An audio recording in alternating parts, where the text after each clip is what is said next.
Hello friends, welcome to our channel. आज हम इस वीडियो में टैक्स हेवन कंट्रीज़ के बारे में जानते हैं। ये टैक्स हेवन कंट्रीज़ होती क्या है, ये पनामा पेपर लीक आजकल न्यूज़ में क्यों है, ये टैक्स हेवन कंट्रीज़ से कैसे लिंक है, टैक्स हेवन कंट्रीज़ का क्या फ़ायदा है इससे, और इंडिया पे इसका कैसे असर हो रहा है, ये मेन पॉइंट ऑफ व्यू से बहुत इंपॉर्टेंट है। ये सब कुछ हम इस वीडियो में जानते हैं। तो सबसे पहले हम देखते हैं टैक्स इवेजन यानी क्या। ये आप गौर रखिए, टैक्स इवेजन यानी क्या, ये सबसे महत्वपूर्ण है। तो टैक्स इवेजन यानी आप इलीगल तरीके से अपनी इनकम इंफॉर्मेशन टैक्स अथॉरिटी से छुपाते हो, उसको बोलते हैं टैक्स इवेजन। मतलब आपकी जो इनकम इंफॉर्मेशन है आपने टैक्स अथॉरिटी से छुपाई रखी है, तो उसको बोलते हैं टैक्स इवेजन। तो दूसरा कंसेप्ट है टैक्स अवॉइडेंस। ये भी बहुत इम्पोर्टेंट है। टैक्स अवॉइडेंस यानी क्या? तो टैक्स अवॉइडेंस यानी नाम से ही पता चल रहा है कि आप टैक्स देने में अवॉइड कर रहे हो। पर ये क्या होता है, आप टैक्सेबल इनकम को जानबूझ के लीगल तरीके से आप अवॉइड कर रहे हो या फिर रिड्यूस कर रहे हो अपने टैक्सेबल इनकम को, तो उसको बोलते हैं टैक्स अवॉइडेंस। क्लियर?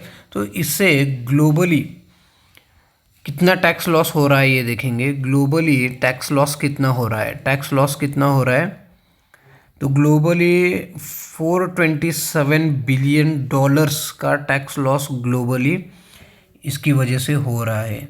अगर आप इंडिया की बात करें तो इंडिया को टैक्स लॉस की वजह से यानी कितना लॉस हो रहा है, 10.3 बिलियन डॉलर्स का टैक्स लॉस इंडिया को हो रहा है। अगर आप ये रुपीज़ में कन्वर्ट कर दें तो 70,000 करोड़ रुपीज़ का टैक्स लॉस इंडिया को हर साल हो रहा है। तो 70,000 रुपीज़ का अगर टैक्स लॉस हो रहा है तो आप ज़रा सोचिए कि ये 70,000 करोड़ रुपीज़ से इंडिया डेवलपमेंट पे पैसा खर्च कर सकती है, जैसे कि इंफ्रास्ट्रक्चर प्रोजेक्ट पे खर्च कर सकती है, एजुकेशन पे कर सकती है, हेल्थ केयर सेक्टर में कर सकती है। तो ये बहुत ही बड़ा लॉस इंडिया को बेयर करना पड़ रहा है। अभी टैक्स हेवन कंट्रीज़ के बारे में जानेंगे। तो अगर समझो इंडिविजुअल के पास बहुत सारा पैसा है, या फिर कंपनीज़ के पास बहुत सारा पैसा है, या फिर फॉरेन इन्वेस्टर्स के पास बहुत सारा पैसा है, तो ये क्या करेंगे, छोटी छोटी कंट्रीज़ जो टैक्स हेवन है उनमें ये इन्वेस्ट कर देंगे। तो ये बहुत ही इम्पोर्टेंट है, वहाँ पे वो इन्वेस्ट कर देंगे। तो ऐसी छोटी छोटी कंट्रीज़ कौन कौन सी है जो कि टैक्स हेवन बोला जाता है उनको? तो इसमें आयरलैंड हो गया, बरमूडा हो गया, नीदरलैंड हो गया, बहामास हो गया, पनामास हो गया। ये पनामा वही अभी आजकल न्यूज़ में है, ये पनामा हो गया, और ब्रिटिश वर्जिन आइलैंड्स हो गया। तो इसमें ये लोग इन्वेस्ट कर देंगे। ओके, तो इसको टैक्स हेवन क्यों बोला जाता है ये देखेंगे। ये list prelim point of view से इंपॉर्टेंट है। ओके, तो इनको टैक्स हेवन क्यों बोला जाता है, क्योंकि इनमें टैक्स जो होता है वो ना के बराबर होता है।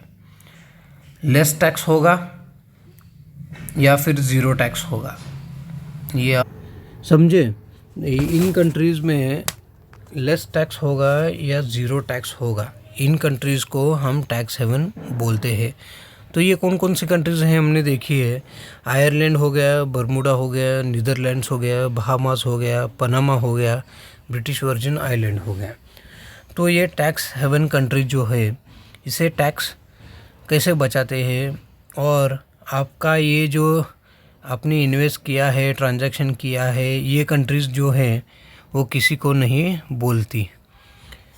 और कौन सी कंपनी है, क्या है, आप ये बहुत ही ये कंट्रीज़ किसी को कुछ नहीं डिस्क्लोज़ कर देगी। इसलिए ये पनामा लीक हो गया है, ये भी हमें याद रखना है। ये पनामा पेपर लीक है, ये लीक हो गया है, इसलिए बहुत सारे बड़े हस्ती का नाम सामने आ गया है। अभी और एक कंसेप्ट है जो कि डबल टैक्स एग्रीमेंट ट्रीटी। ये होती क्या है देखेंगे, उसको DTT भी बोला जाता है, डबल टैक्स एग्रीमेंट ट्रीटी। ये होती क्या है देखो, तो अगर समझो USA की कंपनी है, उसको इंडिया में इन्वेस्ट करना है, ओके, तो इन दोनों के बीच एक ट्रीटी साइन होगी, उसको बोलते हैं DTT, double tax agreement treaty. तो इस ट्रीटी के तहत अगर कोई कंपनी USA से इंडिया में इन्वेस्ट कर रही है तो उसको सिर्फ एक ही बार टैक्स देना पड़ता है किसी भी एक कंट्री में। ओके, समझिए USA की कंट्री है और इंडिया में इन्वेस्ट करना चाहती है, अगर वो कंपनी USA का टैक्स पे कर रही है USA में, ओके, तो उसको इंडिया में टैक्स नहीं लगेगा। समझ में आया? किसी भी एक कंट्री में उसको टैक्स देना पड़ेगा, दूसरी कंट्री में देना नहीं पड़ेगा। ये डबल टैक्स एग्रीमेंट ट्रीटी है, ये समझा? अभी आगे, अभी समझो, अब ये टैक्स हेवन कंट्रीज़ का यहाँ पे काम कैसे है देखो। समझो USA का एक आदमी है जो कि आयरलैंड में इन्वेस्ट करेगा, जो कि एक टैक्स हेवन कंट्रीज़ है, आयरलैंड में इन्वेस्ट करेगा। ओके, अभी इस कंपनी को इंडिया शिफ्ट होना है, या फिर ये कंपनी क्या करेगी, उसकी सब्सिडरी इंडिया में खोल देगी या फिर हेडक्वार्टर खोल देगी इंडिया में।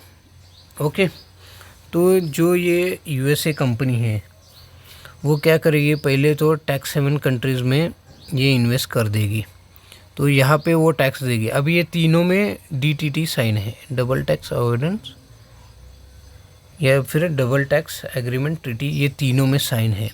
तो ये कंपनी क्या करेगी, आयरलैंड में इन्वेस्ट करेगी और वहाँ का टैक्स देगी, आयरलैंड का।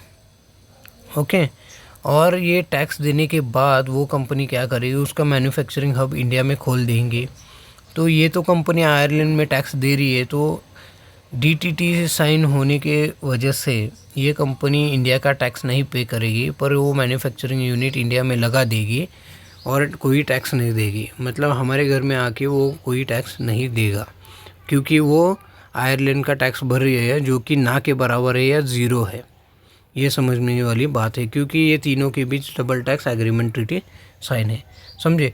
क्या ये प्रैक्टिकल है क्या? हाँ, ये प्रैक्टिकल है, क्योंकि एप्पल ने अपनी सब्सिडरी खोल दी थी आयरलैंड में, या फिर आयरलैंड में अपनी सब्सिडरी कंपनी खोल दी थी, और वो आयरलैंड का टैक्स पे करके उसने अब तक $65 बिलियन बचाए हैं अपने। ओके, दूसरी कंपनी है नाइकी, जो कि बरमूडा में सेवन कंसेप्ट पे इन्वेस्ट करके बहुत सारा टैक्स बचाया हुआ है।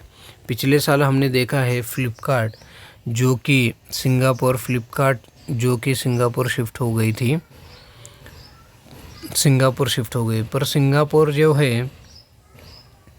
सिंगापुर जो है वो टैक्स हेवन कंट्रीज़ नहीं है, पर एज़ कम्पेयर टू इंडिया इसका टैक्स बहुत लो है, इसलिए फ्लिपकार्ट ने अपने टैक्स के थ्रू बहुत सारा पैसा बचाया हुआ है।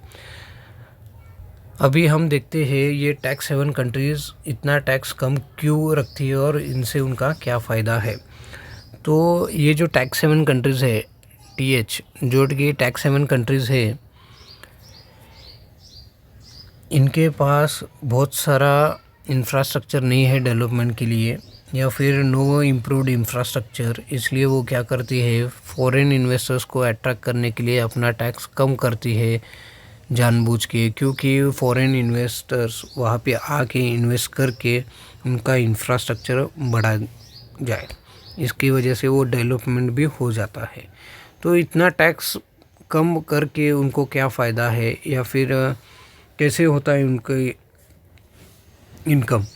तो वो टैक्स तो कम रखती है, पर दूसरा जो चार्जेस होता है, जैसे कि कस्टम ड्यूटीज़ हो गया, इंपोर्ट ड्यूटीज़ हो गया, उसके चार्जेस बहुत हाई रखती है, इससे भी उनको इनकम हो जाता है।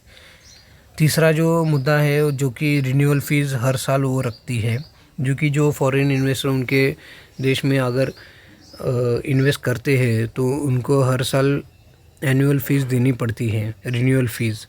चौथा है additional fees like licensing fees, बहुत सारे उनकी फ़ीस भी वो टैक्स हेवन कंट्रीज़ रखती है, इससे उनको फ़ायदा होता है। पांचवा और सबसे महत्वपूर्ण फ़ायदा है, जो कि एम्प्लॉयमेंट जनरेट हो जाएगी उनके देशों में, मतलब नई एम्प्लॉयमेंट अपॉर्चुनिटी उसके देश में हो जाएगी और एम्प्लॉयमेंट की समस्या ख़त्म हो जाएगी, ये भी उनका एक मोटिव रहता है। तो ये टैक्स हेवन कंट्रीज़ क्यों इतना कम टैक्स रखती है और उनसे वो कैसे फ़ायदा उठा सकते हैं, ये भी हमने देखा है। अब इंडिया की अगर बात की, इंडिया पे इसका कैसे असर होता है ये देखेंगे। इंडिया पे इसका असर कैसा है देखेंगे। हमने स्टार्टिंग में देखा था कि 70,000 करोड़ का टैक्स लॉस हो रहा है, जो कि मेन फ्रेम में नहीं आ रहा है। मतलब इंफ्रास्ट्रक्चर में गवर्नमेंट के पास अगर ये पैसा आता है तो इंफ्रास्ट्रक्चर में, हेल्थ केयर में, एजुकेशन में ये पैसा इंडिया लगा सकती है।